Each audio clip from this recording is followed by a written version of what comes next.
here today. And he was admitted to the hospital last night, and we're praying, and we appreciate your prayers and support for him in that. And so as a last minute, who else was he going to call on? He says, my sermon is already printed on my desk. Just get my sermon. Of course, I cannot preach Kim's sermon as he would be preaching it, but this is the word of the Lord, and so it does speak. It's the word of the Lord that speaks to us, and there are lots of lessons in this Bible story that all of us can take to heart, and so I'm going to highlight those. But just to look in the preview, like when we go on TV, and since it's been 3 weeks since we have delved into the Genesis story, from the previous program, we'll just review. First, we know that we're looking at the story of Adam and Eve, the first pair, Mr. Dirt and Mrs. Life, and how God made them, and in this wonderful garden and relationship with God himself and with each other, and entrusted them to take care of each other and the world, the earth that he had provided for us. And that they disobeyed God, and they did not die, as the serpent said, but they did know a lot more about good and evil, and what it was like to feel shame, and what it felt like to be separated from God because of the things that they had done, and having displeased God. But God is a gracious God. He clothed them.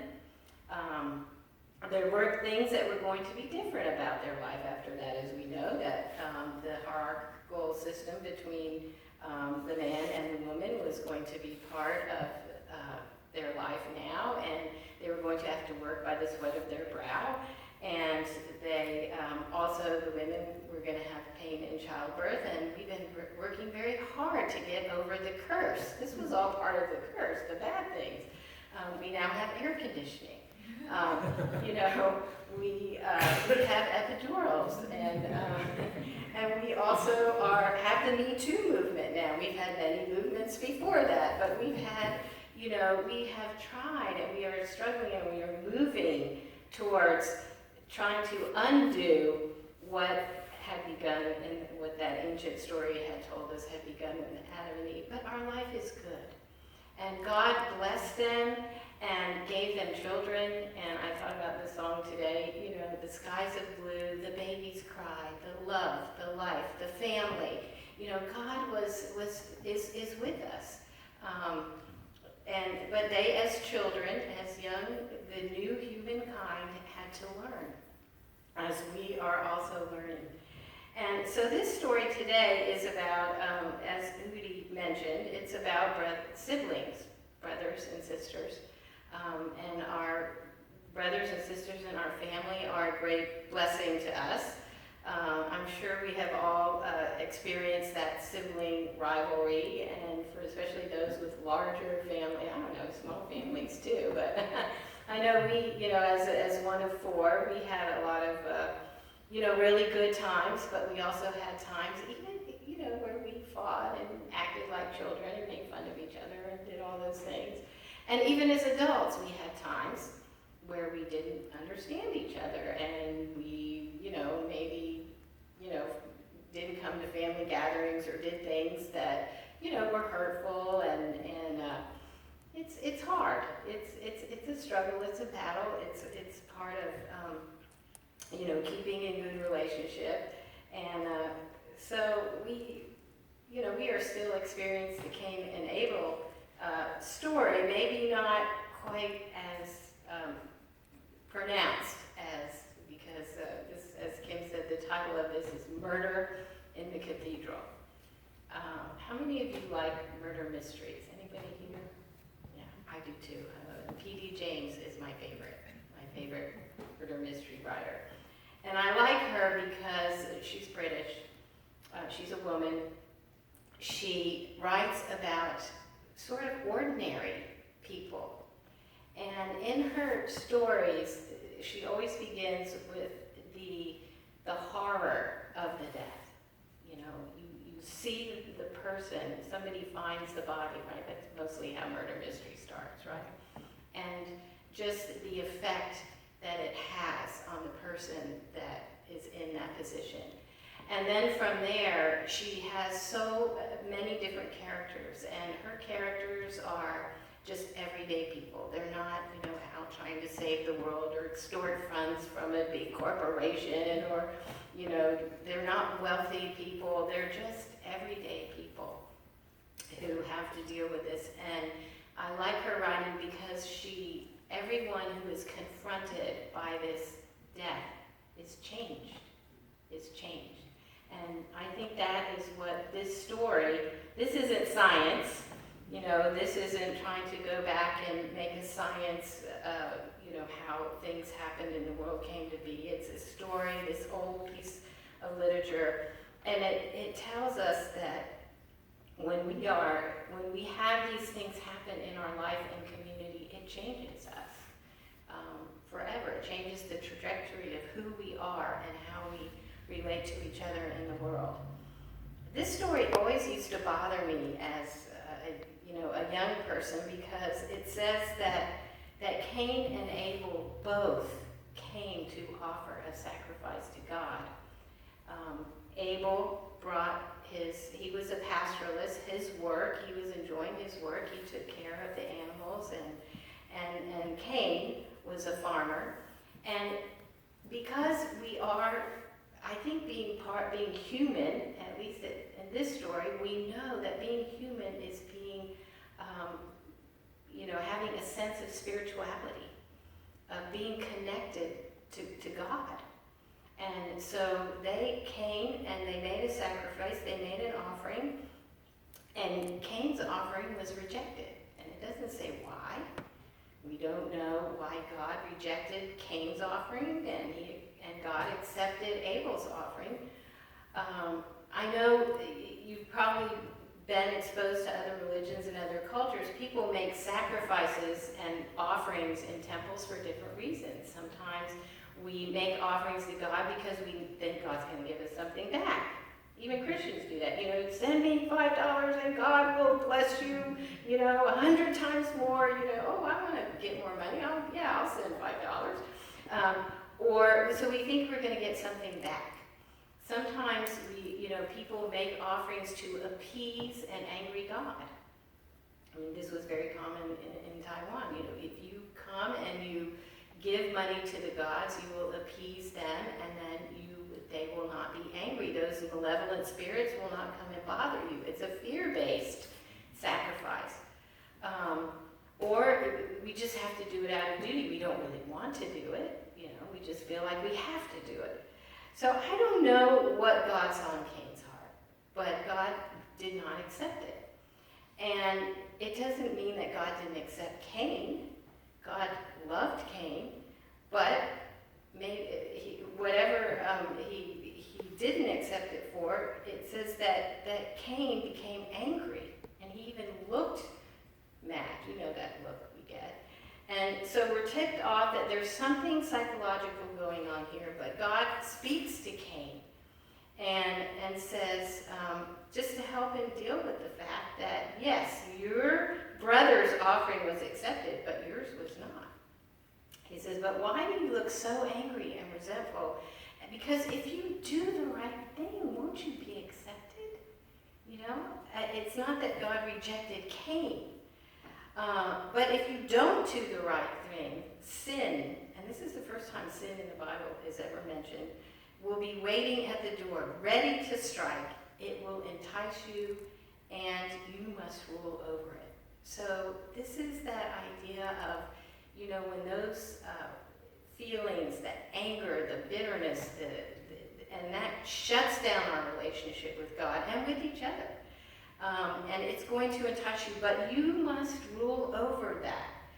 And so God is trying to give fatherly wisdom to Cain, that he has to resist this impulse to harm somebody else, and that he must master that. There's a lot of things we have to resist, and I don't know if you've ever had a feeling come over you that was, maybe jealousy, maybe anger, maybe an attraction to somebody else. You think, well, I shouldn't be feeling, like this.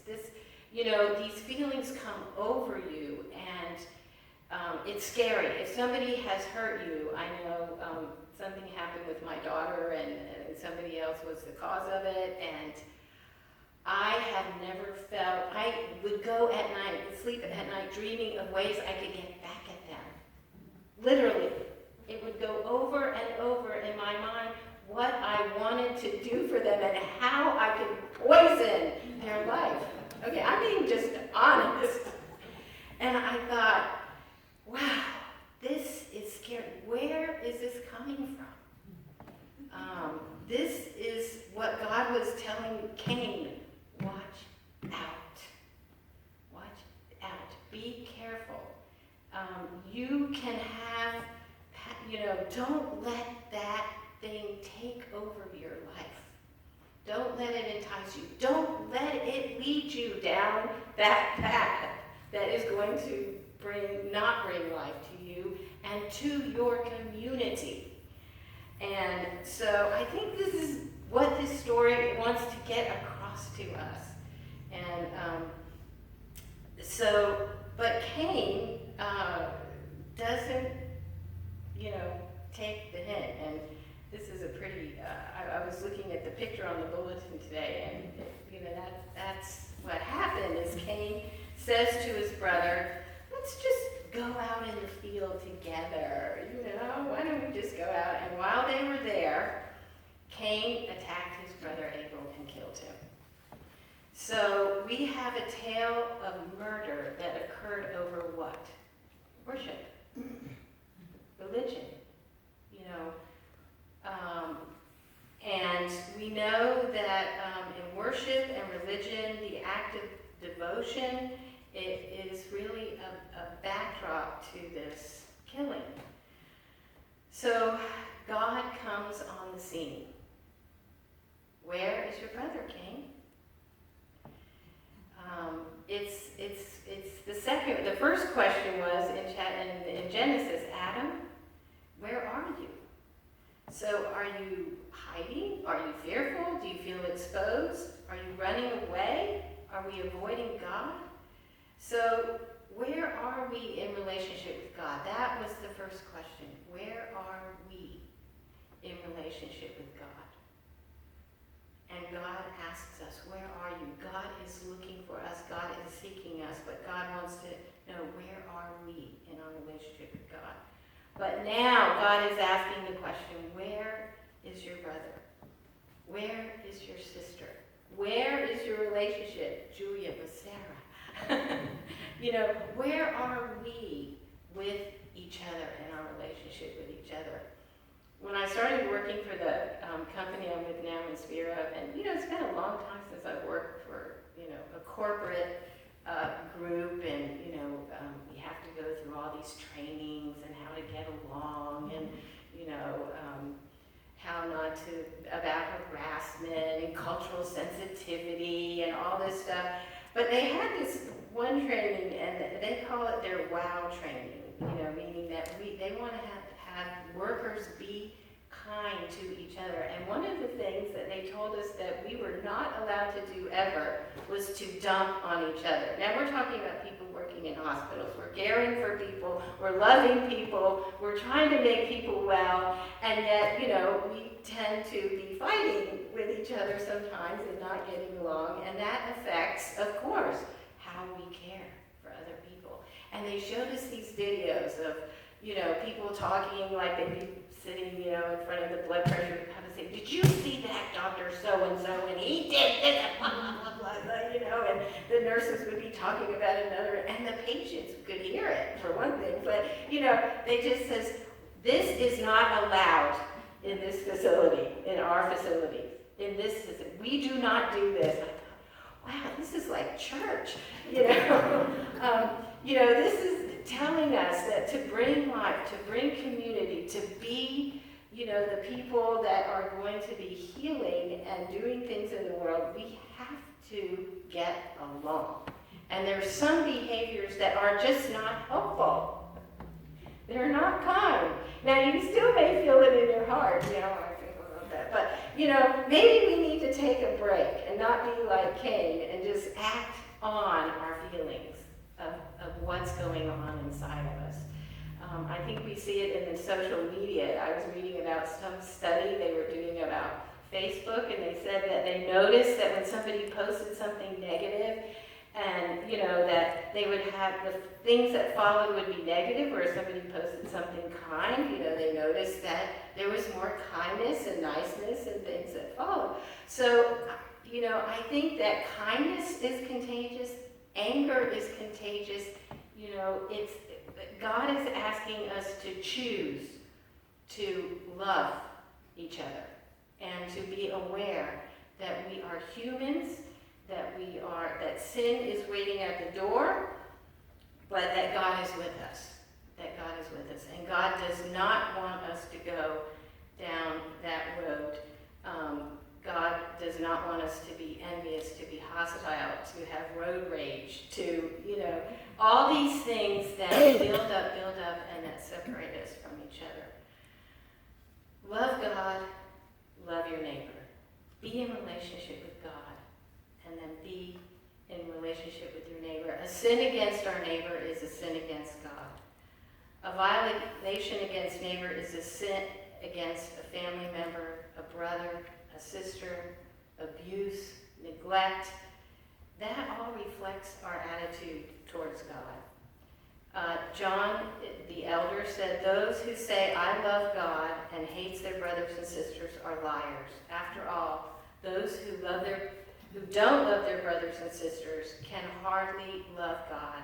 That they do see can hardly love God who they can't see." We know that this murder in the cathedral, this murder over worship and acceptance of worship, it was in the context of a religious act. And religious has often been the alienating and conflict-producing aspect of life.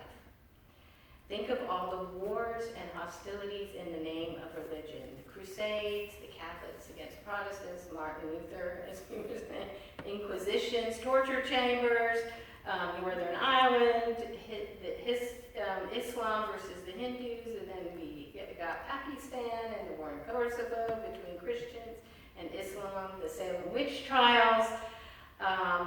Jesus was not murdered by pimps, prostitutes, drug addicts, atheists. He was killed by he was basically sent to his death because of his own religious tradition, who felt threatened.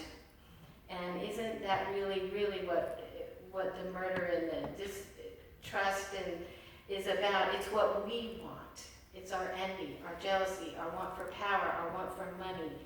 And if we can use our religion to support that, then we end up with a world that is broken. So God warned Cain, "Sin lies at the door. It desires to have you. You must master it." But a dark shadow crossed across his Cain's face, and he had a question for God. Am I my brother's keeper? I, the shepherd, am I supposed to be, am I supposed to be shepherding the shepherd? Well, the answer was yes, we are. We are our brother's keepers, and we are our sister's keepers. And we follow Jesus of Nazareth. When I think of the God that I serve as a Christian, I follow the God as revealed in Christ. Not just any God, but the God as revealed in Christ. The humble man who gave all. He did not seek to come and love to gain. He accepted all. He forgave all. He had a relationship with God, but he asked us to follow him. If I am in the way of Jesus, then my God wants me to live the way Jesus lives. Otherwise, I wouldn't say I'm a Christian. But I'm saying the way that I follow God is based on that man, the God man who came and showed me what God is like. forgiving God, the loving God, the accepting God, the merciful God, the God who accepts those outside of my circle, my family, and makes new families, because we are people in the way. We are all different here, and we think differently, we act differently. I love it that Brian and Michelle have adopted us into their family, and and that you've adopted Kim and I here. What greater joy could a pastor and his wife have than to be accepted unconditionally? You didn't even know us, and you loved us before we even got here. And this is the beauty, the miracle, the love of Christ that is manifest. And God asked us to follow this way. We have made mistakes in time. We're humans. We can even see, I was talking with a friend about our four founder fathers. We were talking about Philadelphia and Thomas Jefferson and how he had slaves. And we thought, here these were people who were writing, our Constitution for freedom and rights, and yet we still fall short. We still have fallen short. But we are in the way. We are in the way, and God will be with us in the way. We will probably make mistakes, but we hold on to the good news of Jesus Christ, that he is with us, he will help us, his Spirit will guide us, and he will change us and speak to us like he did to Cain. And if we need correcting, we'll be corrected. Our response is to say, oh, yes, God, I want to follow your way. I don't want to be like Cain and hold on to those feelings, the sinful way. I want to be in your way and follow you. So I believe that's what God has called us to do. He has called us, of course, not to commit murder, and not even to come to the altar and offer an offering until we have made it right. We can make it right with God, but God says before you offer at the altar, make it right with your brothers and sisters. We know that's hard sometimes. We know that's difficult. And we can't change somebody who chooses to make an enemy of us. We can't change that. But we can say, we can give forgiveness in our heart and give them to God and not carry that anger, and let that be part of our life. Let that overrun our life. And let the law of love rule, so that we can have, as we sang today, this is my Father's world, a beautiful world, a world full of God's grace and love. Thanks be to God.